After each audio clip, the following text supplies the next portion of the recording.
The third part of the essay on Berlin, The Sense of Reality. The title is Against the Current, Integrity, Humanity, and the Virtue of Failure. Berlin's presentation Wiseman as an exemplar of political greatness may appear to raise a puzzle, like Machiavelli in his discussion of Caesar Borgia. Berlin chose to hold up for praise a figure whose political career ended in what may be regarded as a failure. Though his dream of establishing a Jewish state was realized, Wiseman's ideals were ultimately set aside by the nation which he had dedicated his life to creating. He died a bitter man, experiencing the honors his country granted him as an inadequate substitute for genuine power. Berlin did not seek to invade this point in notes, even emphasizes Wiseman's disappointment. As was Machiavelli's use of Borgia, we may take this as an indication that, as Berlin acknowledged, success requires not only skill, but also luck. However, I wish to suggest that Berlin makes a deeper, more uncomfortable point.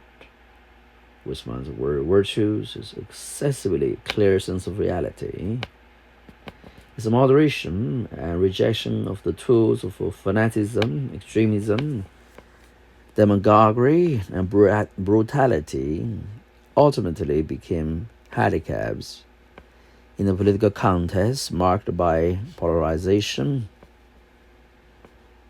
intransigence, and violence. But it was these very qualities that was the basis of Wiseman's earlier crucially important achievements. His personal power, his ability to command devotion and inspire others to act, rests on the moral authority of the cause and personal conduct. Wiseman, at the height of his career, occupied the curious position of a world statesman without a state. It was only because he found his moral case irrefutable, particularly when presented with the dignity, integrity which his personal bearing lent it, that the Gentile leaders were inspired or embarrassed into cooperating with him. A more fanatical and a more cynical, realistic figure would have been easier to dismiss. One response to Berlin's stress on the way in which changing circumstances rendered the same qualities advantageous or damaging to a politician's effectiveness is to conclude that the greatest of political virtues is adaptability. The most virtuosic, it is general that the most successful politician on such view is one who can change her spots in response to the circumstances. Yet Berlin seemed to resist this conclusion. If moral authority is sometimes a crucial part of politician effectiveness, changeability with regard to principles and the personnel may be self-undermining. Success is furthermore not the only or the primary criterion for judging a politician. Integrity and ability may have their own intrinsic claims. These qualities may be political disadvantages in some contexts. They also seem desirable qualities for the politician to possess from the perspective of subjects who fear the oppression and betrayal that a moral, ruthless politician may inflict upon them. In judging a politician's success or lack thereof, moral considerations are not extraneous Success means more than climbing the greasy pole. The successful conquest of power may leave behind a bitter heritage of violence, distrust, cynicism, and opportunism. Heroic failure may bequeath a better legacy, furnishing richer soil in which others may plant and nourish the seeds of freedom and political flourishing. Whereas in a broader historical perspective, those who fail in their own time may prove the more influential and more beneficial political figures. Furthermore, the qualities, stances, and actions desirable in a political leader depend not only on immediate circumstances but also on the goals that she or he pursues. In Weizmann's case, even if greater fanaticism, brutality, or cynicism allow him to be more politically effective, and at certain junctures, the crucial question would remain: effective to what end? Weizmann's moral vision was, in fact, essential to both the definition and the achievement of his political project. He did not simply desire power for himself or for his nation. Rather, his political life was dedicated to enabling his fellow Jews to live a life worthy of human beings without betraying their own ideals or trampling on those of others. The embrace of more ruthless policies and a more brutal morality would have betrayed and undermined the cause for which Weizmann was striving. To win power in such terms, with effects that such conquest power would likely have, would have been a large defeat. These reflections raise the larger question for how Berlin believed the political actor should respond to the often conflicting claims of personal morality and political efficacy. Berlin respects the gifts of a recognized need for political virtuosi. He did not take them for granted or cavil at the invariable feelings, but his heart was with Herzen, Turgenev, Hesch, Vico, Herder, even Hamann, the misfits and losers, the tawls beneath the harrow, trampled by the march of history, those who went against the current, whose integrity did not allow them to simplify or sell themselves, worldly failures, prophets, unarmed, and without honor in their own lifetimes and lands.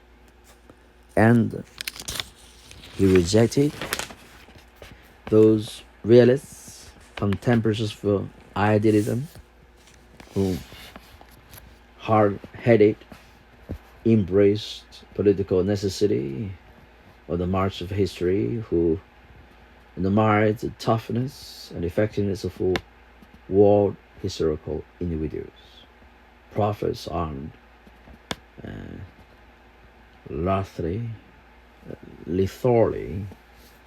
effective in imposing the regions on the human material within their grasp. This picture of Berlin as a critic for realism juxtaposed with insistence on the importance of a sense of reality about politics, in light of his reputation as a critic for utopianism, calls for clarification. Berlin distinguished between two senses of realism: a great perception reality, free of emotional distortions, and doctrinal presuppositions, lead to a sense of reality, in a more sinister sense, the sense in which people use the term when they explain away some unusual mean or brutal decisions, but meeting often with false regret, to bring realists.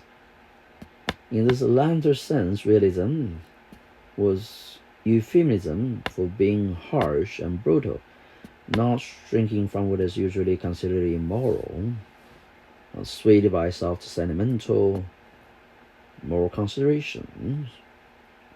This latter sort of realism applied to social or political inquiry, but that the judge's inquiry was not to judge the phenomenon under investigation as good or bad, not to express likes or dislikes, but simply to show why certain actions had been regarded by the authors as necessary under the circumstances. From this standpoint, lies, cruelty, terrorism, brutality appeared normal. Criticism of such actions was sentimental and foolish. Such realism was a powerful current in post-war thought and a major target for Berlin and other post-war liberals.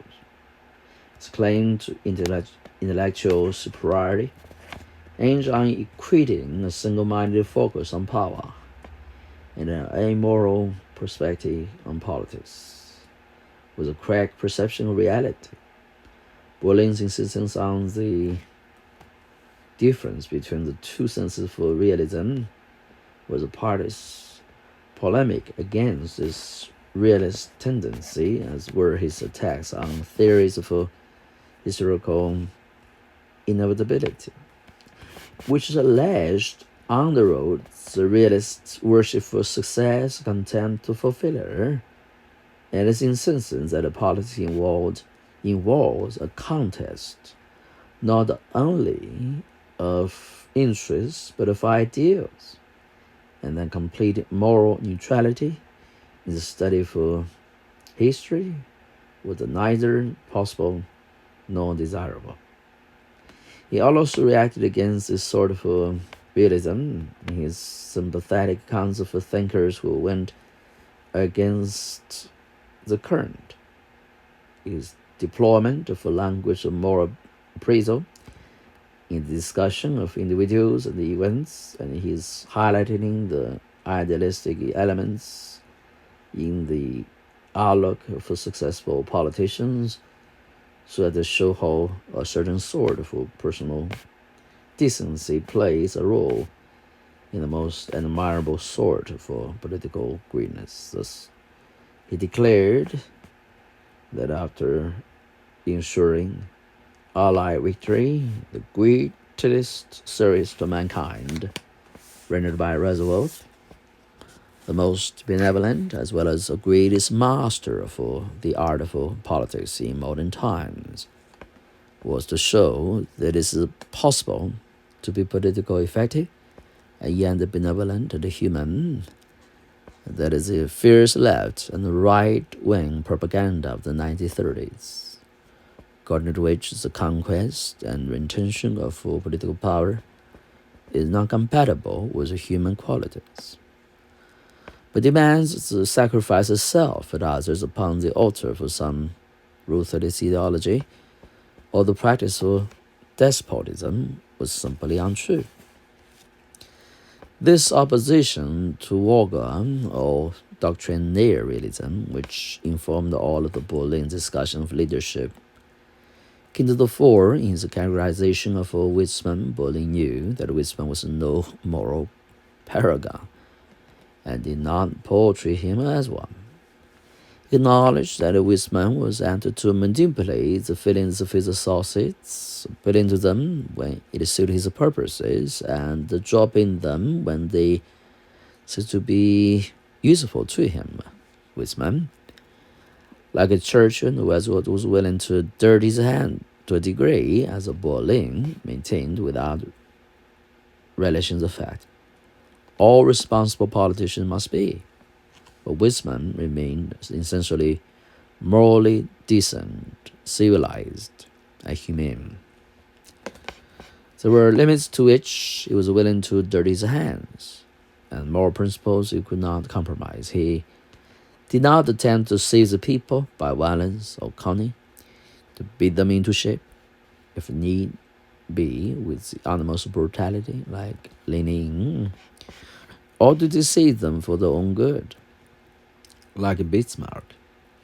He never called upon the Jews to make terrible sacrifice or offer their lives, or commit crimes, or condone the crimes of others, for the sake of some felicity to be realized at some unspecified date, as the Marxists did.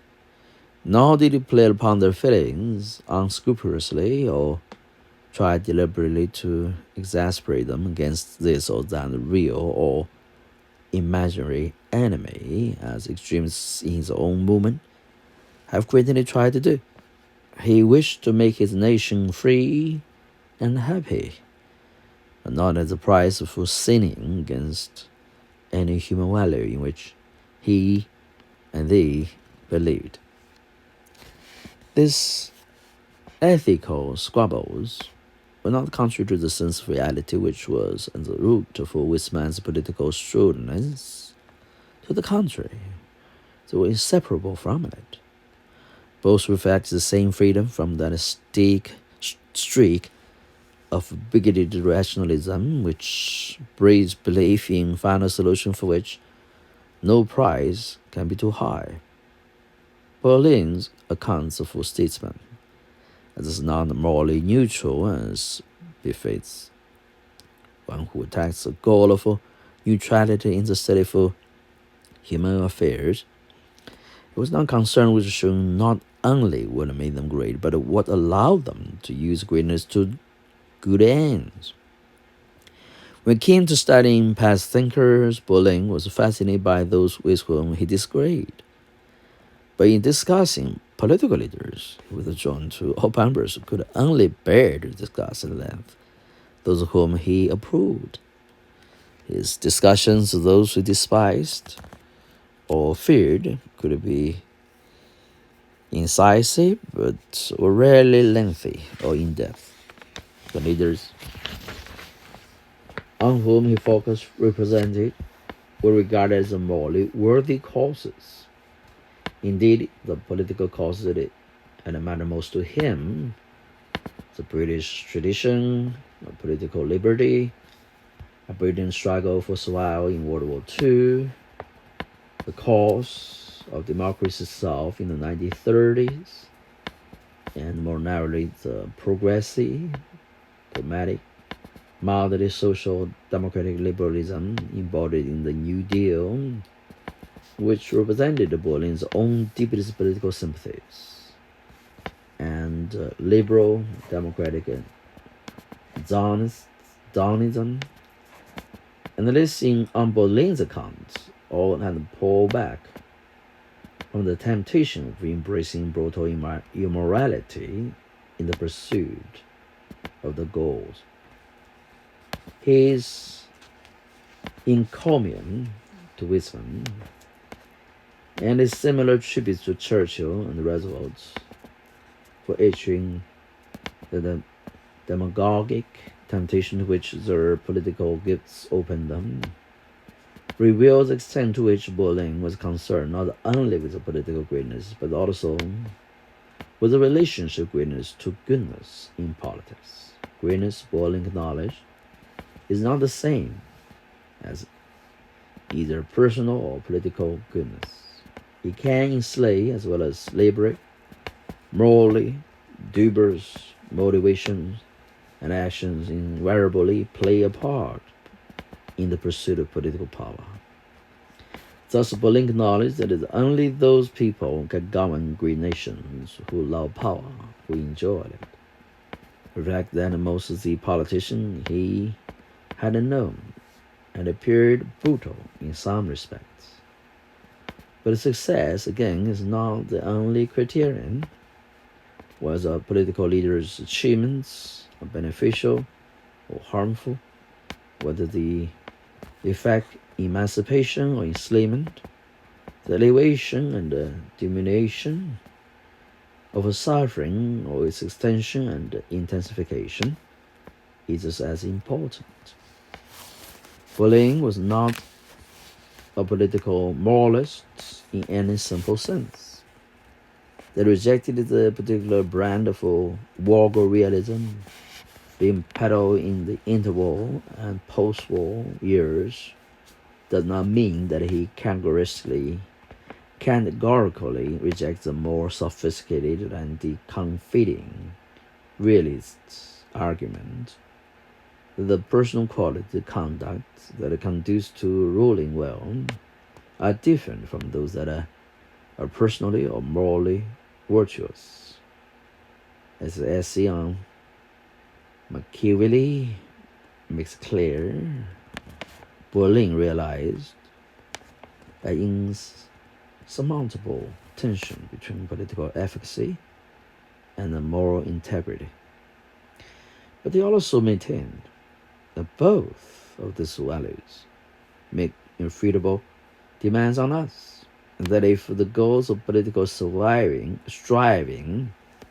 have any moral worth, some degree of decency and integrity are both intention ways and integral to the success of that striving, since evil means destroy good ends. He said that one could not seek and exercise political power without moral compromise, and that this made the world of politics tragic and morally dangerous.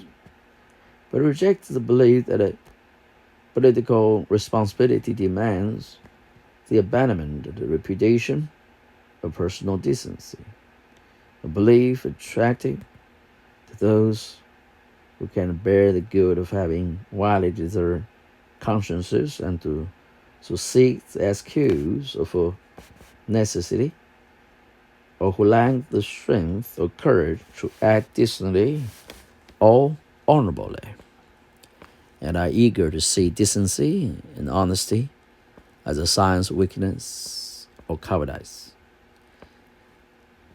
A belief that has inspired and excused many lies and the spilling of much blood.